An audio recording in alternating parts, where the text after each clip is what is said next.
We're going to continue these conversations next week and say, was he Mandela or was he a cloned Mandela? And we are going to explore these things. We are going to touch on these things that people do not want to talk about them. And also talk about, again, we are finalizing the issue of freedom. To be able to say, he came into jail radical, he comes out tamed, and also trusting the white man, lived in the Manel house, lived into, and Bana school who was funding, Bana Lidi Jacuzzi, Bana Lidi. Can we do that? We do that. Thank you. Thank you. Thank you so much. This is Radical Conversation Part 1. Part 2, we are going to do it next week. Until then, thank you so much. Remember, the project of Robben Island had already worked. Yeah. He might have certain principles that were not yet compromised. But Nelson, who came out of prison being Nelson, he went back to the negotiating table. And interesting enough, he went back with very limited conditions. Very limited conditions. One of those conditions was, we don't want violence. It's a condition. You can't guarantee that condition when you deal with a violent regime. People were killed in Buipatong, Hani was murdered and all that, and then he's preaching non-violence. Was he Nelson? Or it could have been a clone? People fear to answer that question. Was he him? I'm one of them that are afraid to answer that. I must confess that I'm one of them. When Mandela started engaging with the white people, the cronies that he was arrested with, they felt that he's selling them out.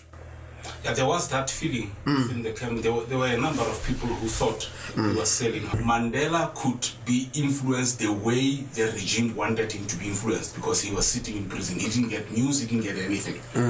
Now, once you become isolated in that level, it breaks you. So Robben Island was a breaking process, and it succeeded to break. Remember, when you take Tambo and Mandela, you take two people who are having a different approach.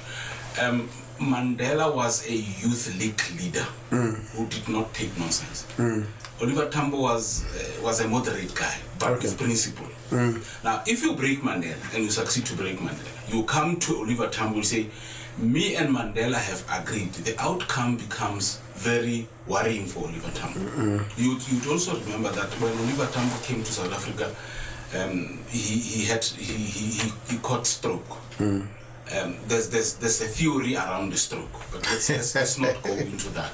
Let's say then Nelson Mandela, having traveled, and remember, when you travel to destination determined by your enemy. So he has time to prepare for your landing. And when you land, he cushions the danger that you might pose in your landing. So he landed and then in most times, because they were talking to him alone, he landed in these traps that they set up.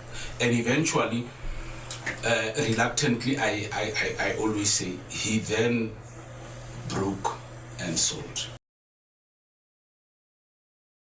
Let us sleep a beautiful Sunday morning. Good morning. Good morning, How are you? Kisiami.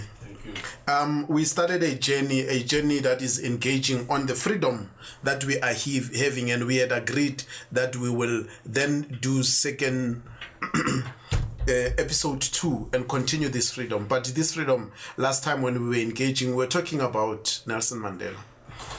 Maybe let us start there.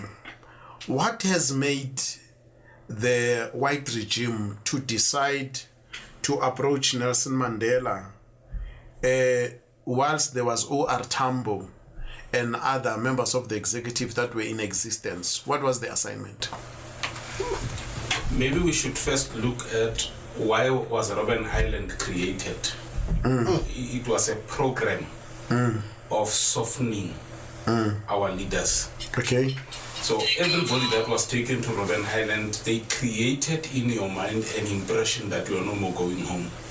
Because there's no way to escape from Robben Island. Very true.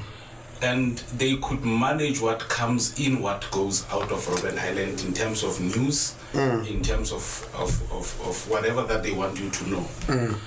you would know that the same Robben Island was actually divided into two. A lot of people don't know. It was divided into two. There was one part that was created for Robert Mangaliso Sobukwe alone. The rest of the leaders could meet, could talk without Robert Mangaliso Sobukwe. So they wanted to destroy Robert Mangaliso Sobukwe to a level that when he leaves Robben Island, if you were to be isolated, that's what isolation does.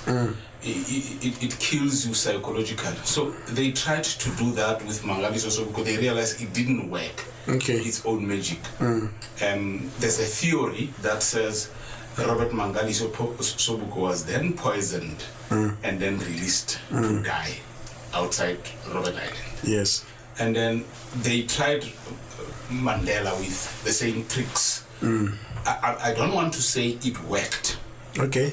But I want to say it is surprising that when they approached Nelson Mandela, he was a different person altogether. Actually they approached him, I think, on the 15th year while he was there. Okay. Yeah, they approached him on the 15th year. And then there was a discussion on the 15th year. They created a passport for him to be able to travel. So as they engaged him the first time, he had not really shifted from what he believed in. Okay. But they planted in him an idea that you could be free and you could be a president. And Nelson being alone. Remember, when they take Nelson, they isolate him from the rest of the people that were there. Papa Thabo Mbeki, Kovana Mbeki, and others. Yeah, they isolate him. And the second part of the isolation then comes when Nelson Mandela, 18 years later, is taken to Cape Town to stay in a house. And then the isolation was completed. He was able to travel internationally while he's a prisoner. He traveled not once, several times. He had meetings with the apartheid regime. And the most effective guy in this regime was Kubi Kotsie. He's the one that actually destroyed Nelson Mandela completely. And when he finalized the project, he handed Nelson Mandela over to de Klerk. P.W. Botha. No, P.W. Botha. P.W. Botha was openly racist. He didn't want anything to do with Nelson Mandela. That's why when P.W. Botha spoke about crossing the Rubicon, it was a statement that he was actually saying to us. Remember, one of the things that P.W. Botha was known for was psychology. True. Yeah. What he says is not what he means. What he means is not what he says. So he made a speech, and a lot of black people were taken by that speech, but it meant nothing. In essence, it was just to give us a false hope. But when de Klerk came, de Klerk then initiated the removal of P.W. Botha. He took over as a president, and then he's credited today as the man who destroyed apartheid. What they are not telling us is that what de Klerk did was to create a governing ANC without economy and without a plan of redistribution of wealth.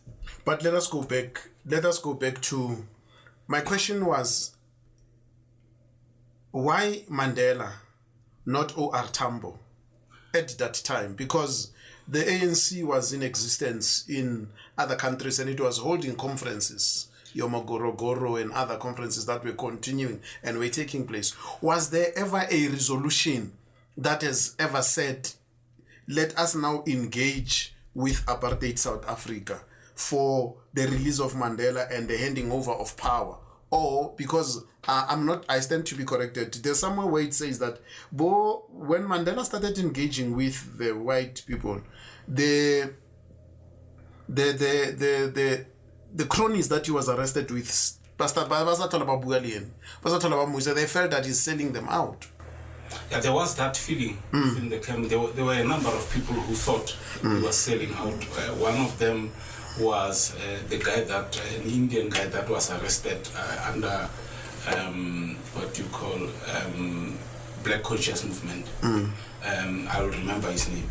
But indeed, they spoke to Tambo, but Tambo was a difficult person. You remember there was a team that consisted of a number of guys, including Van Zyl Slabert. Yes. That went to talk to Tambo in Lusaka. But Tambo was Tambo was outside. Tambo had other influences like Russia, like they were still fresh in his mind. Mandela could be influenced the way the regime wanted him to be influenced because he was sitting in prison. He didn't get news, he didn't get anything. Now, once you become isolated in that level, it breaks you. So Robben Island was a breaking process, and it succeeded to break. Remember, when you take Tambo and Mandela, you take two people who are having a different approach. Mandela was a youth league leader who did not take nonsense. Oliver Tambo was a moderate guy, but with principle. Now, if you break Mandela and you succeed to break Mandela, you come to Oliver Tambo and say, me and Mandela have agreed. The outcome becomes very worrying for Oliver Tambo. You'd also remember that when Oliver Tambo came to South Africa, he caught stroke. There's a theory around the stroke, but let's not go into that. Let's say then Nelson Mandela, having traveled, and remember, when you travel to destination determined by your enemy.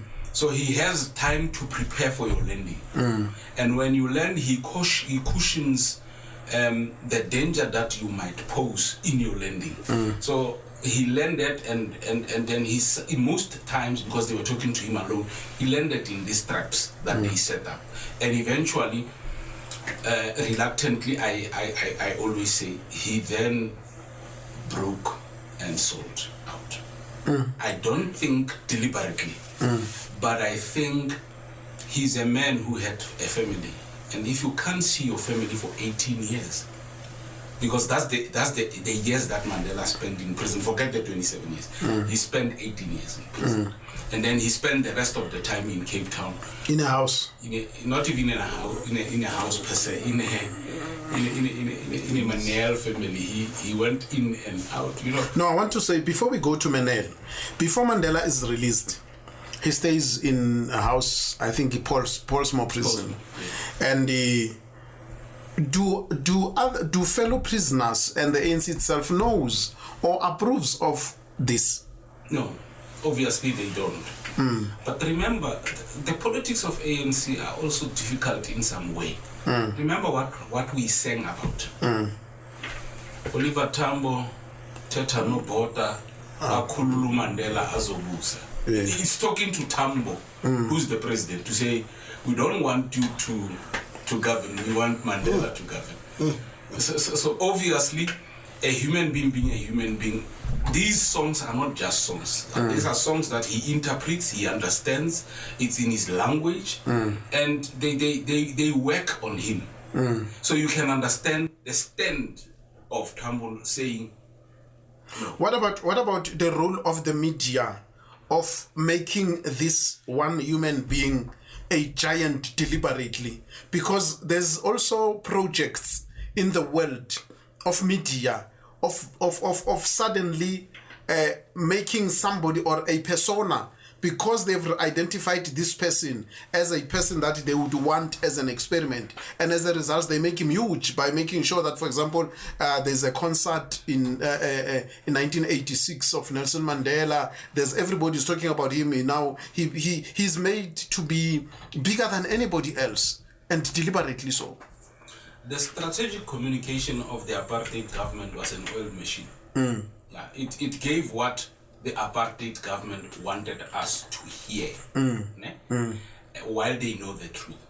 So things that were done around Mandela, they were deliberately done without, I don't think it was with his permission or the permission of the ANC. It was a project. It was a project. And remember, they had almost 5 years now of talking to Mandela before this thing started. Can I off-ramp to say the same project, Cyril Ramaphosa, where they are making Cyril Ramaphosa to be bigger than the organization itself? Cyril Ramaphosa was a project before he started National Union of Mine Workers. Yes, I'm saying it's similar project to make this person to look like he's bigger than the organization. Ramaphosa is even a bigger project, but we will have time sometime Yes, to yes. discuss about the type of project that Cyril is. Cyril is a big project. He's a giant of a project. I think Cyril is the biggest project that whites have ever undertaken on a black man. Yeah. Cyril is big. So Mandela was nothing. Mandela became big when he went out and they gave him a script of reconciliation, and he read and played the script.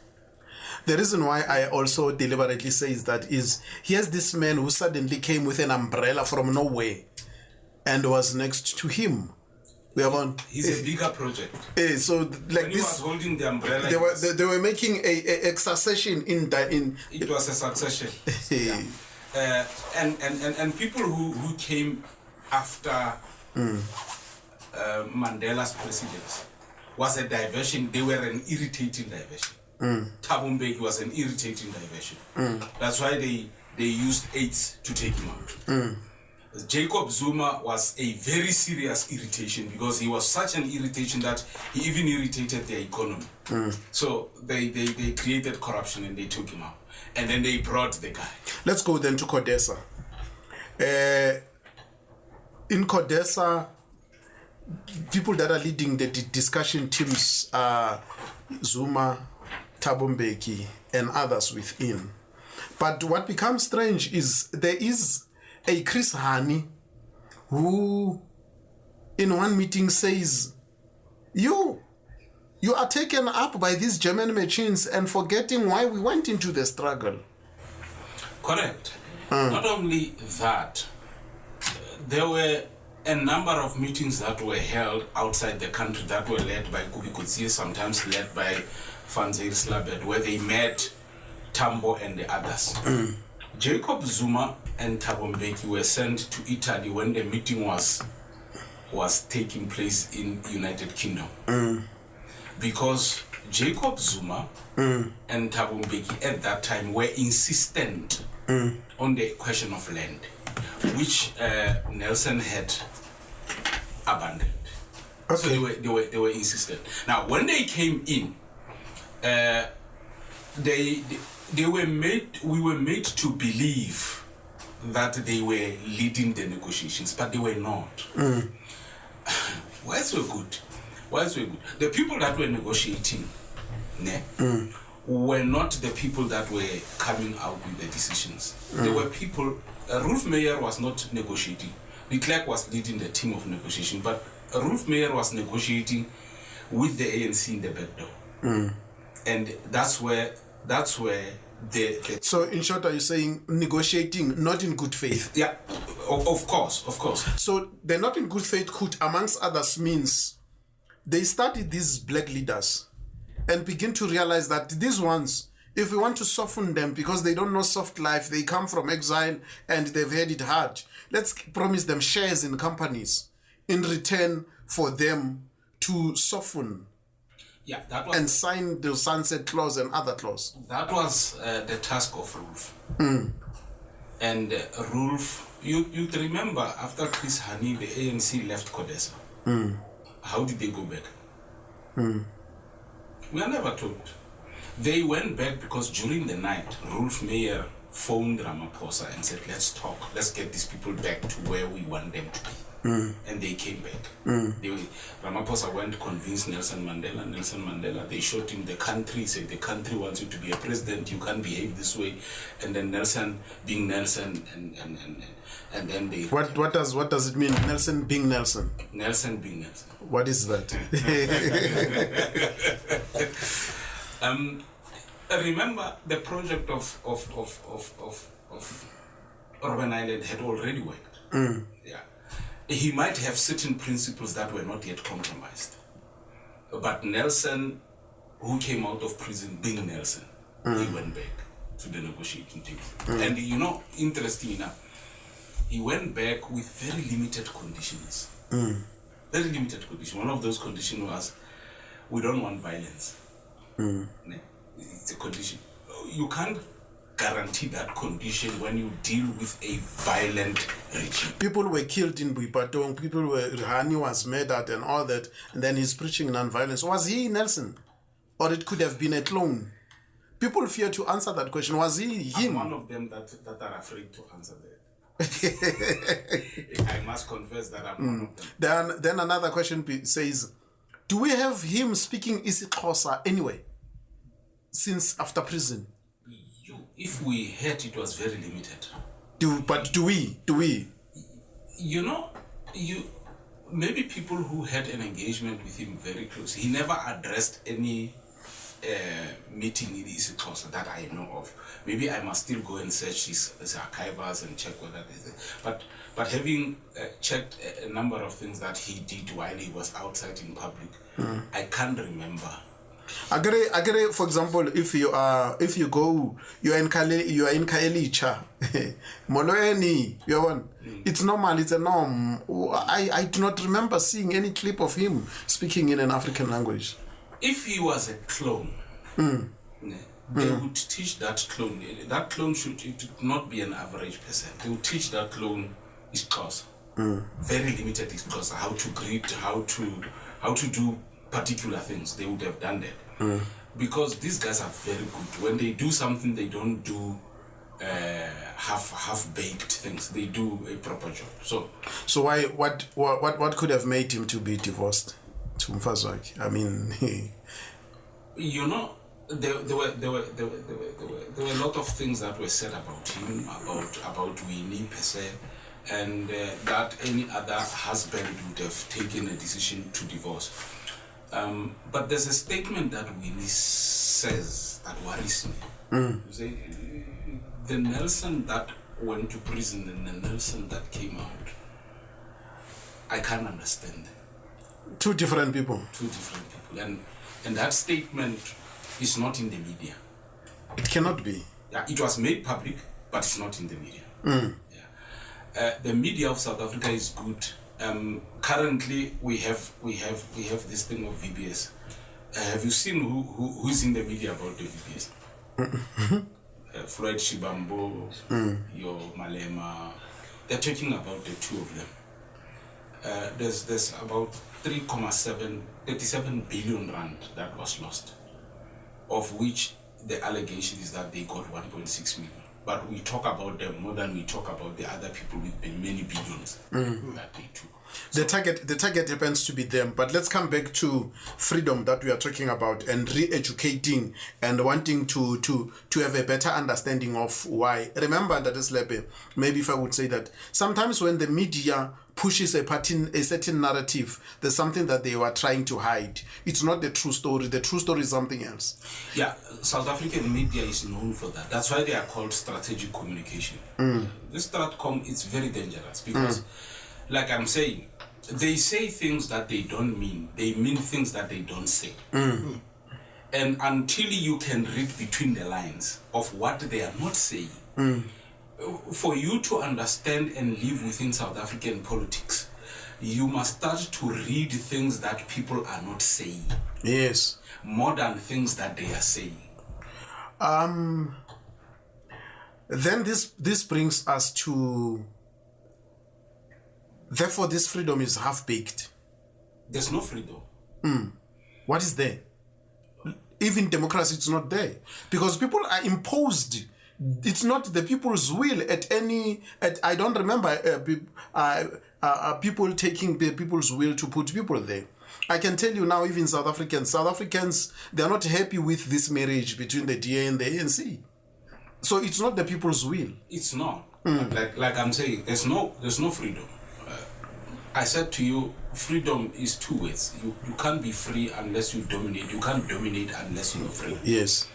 And when you start to become free, the first thing is, what knowledge do you have about your own oppression? Now, it's a very intricate story.